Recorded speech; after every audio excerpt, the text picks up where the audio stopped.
देखिए, अल्लाह के दरबार में देर है अंधेर अंधेर नहीं नहीं है। है, बिल्कुल। तो मुझे अल्लाह पे भरोसा है कि इंशाअल्लाह ताला अल्लाह ताला ने मेरे सर पे इस ताज को सजा के रखा है। सब उसके हाथ में, लेकिन अपनी तरफ से मेहनत है। कोशिशें तो हम कर रहे हैं और मेहनत तो हम कर रहे हैं। बाकी रहा सवाल कि किस तीर से मारेंगे, वो तीर मैंने ऊपर वाले के वहां छोड़ दिया, वहां से निकल के वो सीधा उन पे लग जाएगा और ऑटोमेटिकली वो लोग इससे नाज़रीन, अनंतनाग एक्सप्रेस की इस बेहद ख़ास पेशकश बातों बातों में आप सबका खैर मकदम है। मैं हूं जावेद सागर और बातों बातों में आज हमारे साथ बात करेंगे बिलाल देवा, जो DPAP के कैंडिडेट हैं अनंतनाग वेस्ट से। आपका खैर मकदम है सर। शुक्रिया सर। सबसे पहले हम आपसे ये जानना चाहेंगे कि जो DPAP से आप अभी इलेक्शन लड़ रहे हैं, मंशूर क्या है आपका?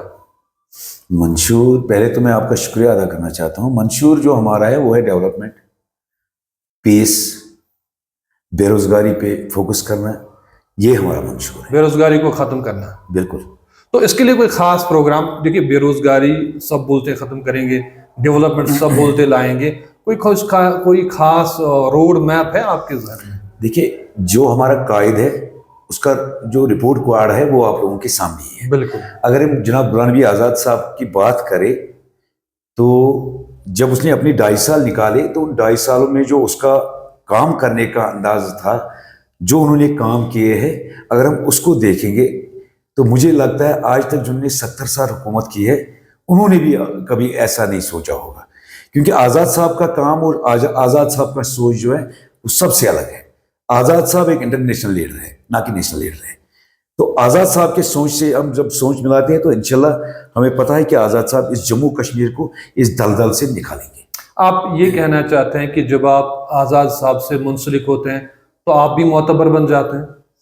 जाहिर सी बात है, जब हम एक पीर के साथ चलेंगे तो पीर ही बनेंगे, अगर खुदा न खास्ता किसी चोर के साथ चलेंगे तो चोर ही बनेंगे।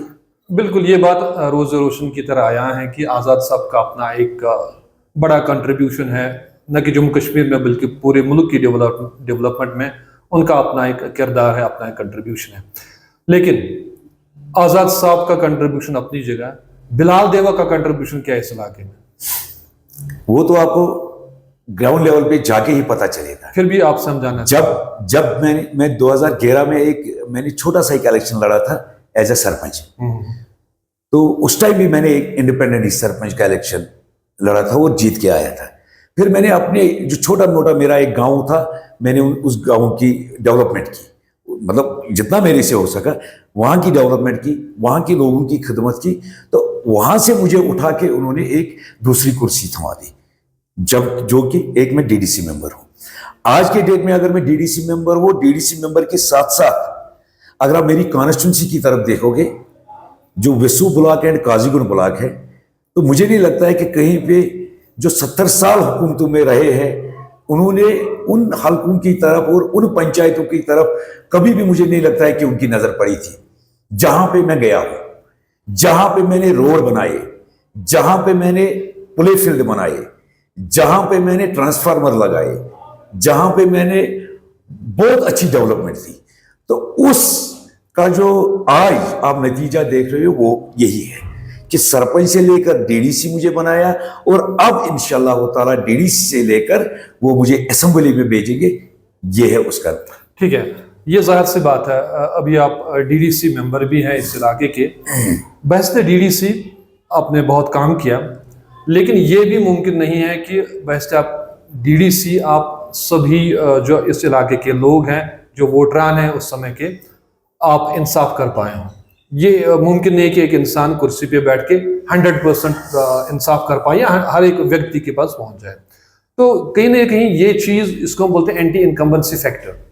आप कुर्सी पे हैं, आप DDC हैं, आपसे बहुत लोग जो हैं वो खुश हैं, लेकिन कुछ लोग शायद नाखुश भी हों क्योंकि शायद उनका काम आपकी इस DDC का जो टेन्योर है इसके दौरान ना हुआ हो। तो इसको आप कैसे लेंगे? देखिए, मैं आपको बताऊं, जो आपने बात कही बहुत अच्छी बात है, लेकिन जो लोग खुश नहीं है वो खुदगर्ज लोग होते हैं, जिनको कुर्सियों की लालच होती है। मैं आपको सुनाऊं 2-4 गांव की बातें, मैं आपको बताऊं। विसु जो एजुकेशन में सबसे टॉप लेवल पे है, अगर गवर्नमेंट जॉब की तरफ हम देखें तो सबसे ज्यादा वहां पे गवर्नमेंट जॉब है। तो अगर देखा जाए 70 साल में वहां पे जो रोड हमारे थे, एक तो हो गया मेन रोड जो हमारा रोड डिस्ट्रिक्ट अनंतनाग से जो हमें मिलाता है, और बाकी जो रोड उसके इनर लिंक्स थे, 70 सालों में उनकी तरफ किसी को नजर नहीं पड़ी थी। अगर आप आज जाओगे, चाहे चौपान मोला हो, यतीम ट्रस्ट लिंक हो, चाहे मकदम वाला हो, चाहे मतलब कितने रोड में आपको गिना हुआ, आप आज वहां पे जाइए और वहां पे जाके आप देखिए कि आपको लगेगा कि मैं कहीं किसी सिटी में घूम रहा हूं। ठीक है ना। अब जो कुछ ऐसे लोग होते हैं जो खुश नहीं होते हैं, उनका एक ही मुद्दा और मकसद होता है कि यहां के अवाम को बहकाना, यहां के अवाम को ऐसी बातें बोलना ताकि वो अच्छे आदमी का साथ न दे। इसमें ये चीज भी आप बोल सकते हैं कि एक घर का जो हेड ऑफ द फैमिली है, जो 5-6 लोगों का हेड होता है, शायद वो भी 6 के 6, 5 के 5 इमरान के साथ इंसाफ नहीं करता है। जाहिर सी बात है, उसमें से एक आध खफा होता है, जाहिर सी बात है। तो ये आप यही कहना चाहते हैं। बिल्कुल जाहिर सी बात है। तो जब आप कुर्सी पे थे, आपने कोशिश की कि आप इंसाफ करें, बिल्कुल, लेकिन शायद कहीं पे कुछ भूल चूक भी हो सकती है, वो एक ह्यूमन एरर है। बिल्कुल, ठीक है। तो अभी की अगर हम बात करेंगे, जो पॉलिटिकल सिनेरियो हमारे पूरे जम्मू कश्मीर में चल रहा है, इसमें आजाद साहब की आपने कहा उनकी एक इमेज अपनी है, उसका बेनिफिट आपको जाएगा, लेकिन जो कुछ उथल पुथल पिछले दिनों आपकी पार्टी में भी हुई, क्या उसका कोई इम्पैक्ट पड़ेगा आप लोगों की परफॉर्मेंस पे? देखिए, जब भी कोई इलेक्शन का माहौल बन जाता है तो इसके दौरान ये उथल पुथल होती रहती है। जी हाँ, ये खाली हमारी पार्टी में नहीं हुआ, ये हर एक पार्टी के अंदर होता है। तो रही बात इससे कोई असर पड़ने का या न पड़ने का, तो मुझे नहीं लगता है इससे कोई फर्क पड़ने वाली है। देखिए, लोग आज के जो लोग हैं वो ऐसे लोग हैं, सोच समझ रखने वाले लोग हैं आज के डेट में। उनको पता है हमें करना क्या चाहिए और किस जगह पे हमें जाना चाहिए और किस दिशा में हमें जाना चाहिए। इन चीजों से कोई फर्क पड़ने वाली नहीं है। अब हम अल्लाह से ये दुआ करेंगे, जो हमारा कायद है, क्योंकि इसका सेहत थोड़ा सा नासाज हुआ था, कल ही इसकी वहां से डिस्चार्ज भी हुआ एम्स से, तो हम अल्लाह से दुआ करते हैं कि ये जल्द अज जल्द ठीक हो जाए, ताकि इस इलेक्शन कैंपेन में ये अपना हिस्सा ले, ताकि हमें भी कोई ना कोई फायदा इससे मिले। अच्छा, ये बात ठीक है। अगर हम इस कॉन्स्टिट्यूंसी की बात करेंगे, Anantnag west, right, Anantnag west में मुझे लगता है काफी जबरदस्त मुकाबला होने वाला है। आप जो आपके मुखालिफ लड़ रहे हैं, उनमें से एक आध मिनिस्टर भी रहे हैं, MLA रहे हैं, MLC रहे हैं, एक और पार्टी की एक जो रूलिंग पार्टी है जो BJP के, उनके भी एक बड़े दावेदार इस कॉन्स्टिट्यूंसी से लड़ रहे हैं। तो ऐसे में बिलाल देवा कौन सा तीर चलाएगा और वोटर जो है वो अपना वोट दे? देखिए, मैं आपको बताऊं, कोई तीर चलाने की जरूरत नहीं है। तीर तो उन्होंने खुद ही चलाया है, जो मेरे हरीफ है, जो इस टाइम लड़ रहे हैं। मैं आपको बताऊं, पहले तो मैं नेशनल कॉन्फ्रेंस की बात आपको सुनाऊं। नेशनल कॉन्फ्रेंस ने यहाँ पे नारा दिया था 370 का। कुछ साल उन्होंने उसमें लोगों को लूटा। उससे पहले उन्होंने नारा दे दिया ऑटोनॉमी का। तो कुछ साल उन्होंने लोगों को उस पर बेवकूफ बना दिया। लोग बेवकूफ नहीं बनते हैं, लोग भरोसा करते हैं, लेकिन उस भरोसे को उन्होंने तोड़ा। आज के डेट में अब जब उनके पास कुछ नहीं रहा, तो अब निकले वो 200 यूनिट लेके कि हम बिजली 200 यूनिट फ्री करेंगे। लेकिन लोगों को खबर है कि उन्होंने हमारे साथ क्या किया है। इसी तरीके से हम दूसरी पार्टी की बात करें, जो रेजिस्टेंस पार्टी हमारी PDP जमात। PDP ने जब 2001 में यहां पे इलेक्शन लड़ा तो सेल्फ रूल के नाम पे लड़ा। सेल्फ रूल के साथ साथ उन्होंने कहा कि हम जितने भी हमारे पावर प्रोजेक्ट्स हैं उनको हम वापस लाएंगे। तो हुकूमत में आके वो सब बोल गए। उस बोलने के साथ साथ उन्होंने उस चीज को यहां पे लाया जिसने जम्मू कश्मीर को बर्बाद करके छोड़ा।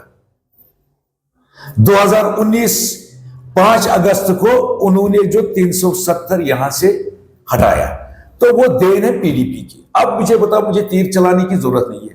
तीर तो उन्होंने खुद ही चलाई थी, अब वो तीर उनके पांव में लगी है। अब लोगों के हाथ में फैसला है। तो मुझे लगता है इंशाल्लाह आने वाला वक्त फैसला करेगा। वो तीर लग चुका है उन लोगों को, और आने वाला वक्त ही उनको बताएगा इसका खमियाजा। अल्लाह के दरबार में देर है, अंधेर नहीं है। बिल्कुल। तो मुझे अल्लाह पे भरोसा है कि इंशाल्लाह ताला, अल्लाह ताला ने मेरे सर पे इस ताज को सजा के रखा है। सब उसके हाथ में, लेकिन अपनी तरफ से कोशिश मेहनत है। कोशिशें तो हम कर रहे हैं और मेहनत तो हम कर रहे हैं। बाकी रहा सवाल कि किस तीर से मारेंगे, वो तीर मैंने ऊपर वाले के वहां छोड़ दिया, वहां से निकल के वो सीधा उन पे लग जाएगा और ऑटोमेटिकली वो लोग इससे दूर हो चले जाएंगे। आखिर पे एक सवाल, जो इस इलाके के वोटरान है, अगर इस कॉन्स्टिट्यूंसी की हम बात करेंगे, ये बटेंगू वरनहाल से शुरू होती है और यहाँ दूर दराज वहां तक ये जो है, और 1,24,000 के करीब वोटरान है। तो हर एक वोटर के पास आप अपना मैसेज कैसे दे पाते हैं? बिल्कुल आपके माध्यम से, जो आप यहाँ पे आए, आपका मैं शुक्रिया अदा करता हूँ कि आपके माध्यम से मैं पूरी अनंतनाग वेस्ट कॉन्स्टिट्यूंसी के लोगों से हाथ जोड़ के गुजारिश करना चाहता हूँ कि आज आप वोट दीजिए डेवलपमेंट को, आज आप वोट दीजिए पीस को, आज आप वोट दीजिए बेरोजगारी खत्म करने को। मैं आप लोगों से हाथ जोड़ के गुजारिश करना चाहता हूं कि आज आप वोट दीजिए उसे जो खानदानी राज से अलग है, आज आप वोट उसे दीजिए जो ग्राउंड लेवल से नीचे आते आते ऊपर जाना चाहता है, उसको आप वोट दीजिए ताकि उसे खबर है लोगों के मसले और मसाइलों का। मैं गुजारिश करना चाहता हूं आपके माध्यम से अनंतनाग वेस्ट के लोगों से फिर एक बार कि वो मेरी चुनाव निशान जो मेरी बाल्टीन है और डेमोक्रेटिक प्रोग्रेसिव आजाद पार्टी है, इस पे वोट देकर मुझे कामयाब बनाए और मुझे खिदमत करने का मौका दे ताकि मैं उनका खादिम बन के उनकी खिदमत करूं।